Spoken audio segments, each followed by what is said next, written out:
Hey everybody, Goosebumps for Dummies here, and today we are going to be talking about one of the least popular Goosebumps stories and the least popular of the IDW Goosebumps series, Horrors of the Witch House. No one really talked about this book, and maybe that's justified. I'm gonna already say it, this is probably my least favorite of the quadrilogy, if you want to call it that, but it's definitely got some stuff worthy of note here, you know? This is actually doing something quite similar to a recent Goosebumps game, Terror in Little Creek, when it comes to being a potential sequel or continuation of a pre-established Goosebumps story / universe / whatever.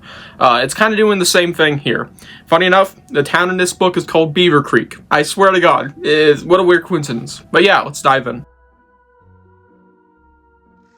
And now for the blurb. The kid-friendly horror series returns with all new stories for a new generation, bringing the terrifying world of R.L. Stine to graphic novel form. All the kids in Beaver Creek, Oregon know that the old Whaley house is probably haunted, so when young tech entrepreneur Veruca Curry moves in, the kids fear that there's more to her than meets the eye. The adults in town think Veruca is just sort of hip.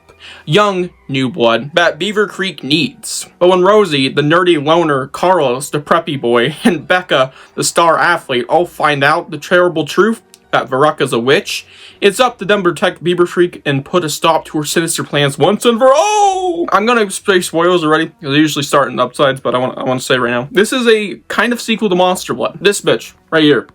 She's related to Sarah Beth. I'm not even kidding. Interesting. In fact, Sarah Beth is her grandma.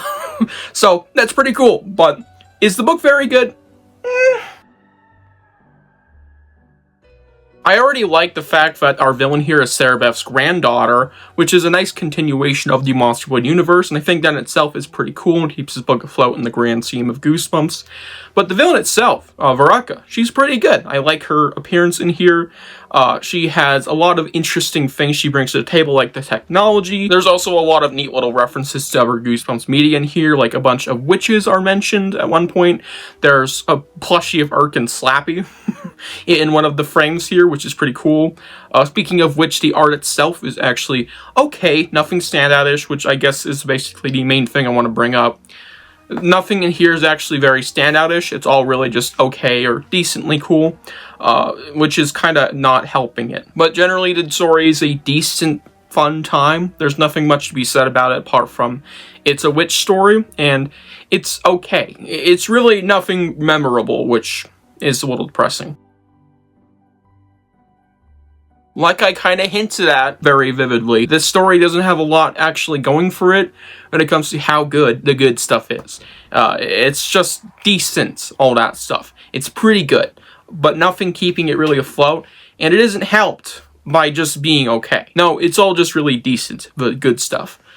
Nothing spectacular, though. However, there's also some other stuff kind of weighing it down in itself, like the pacing. This story is unbelievably fast, and I don't like when stories don't really take their time to establish their idea and to expand upon it, or to really just give you what you want for as long as it possibly can without dragging it out.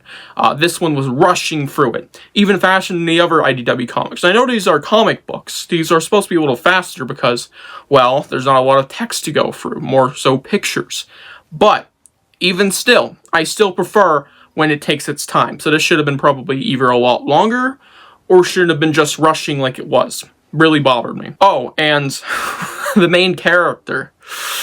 Ugh. Yeah, I like the characters enough in this one. Again, nothing memorable. They're just okay. But the main character, who I shan't name, is just a fucking girl gooner. It's fine if you have kooky, strange characters, but this one is so unlikable. Like, they don't give you anything to like, they're just fucking weird. Borderline unbearable.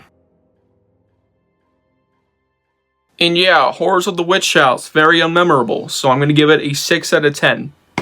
Yeah, I could have given it a 7, because that's my least favorite score to give out, period, but 6 feels more righteous with just how much this story doesn't exactly have going for it, apart from it's okay. With nothing saying, this is great, this is a good idea. The only thing really of note here is the fact that this is a Monster Blood continuation, or at least of the universe, which is cool, but that's it. And of course the pacing and the main character is awful. But yeah, hope you guys enjoyed this book review. Tell me what you think about Horrors of the Witch House down below, and I'll see you guys in the next one. Bye.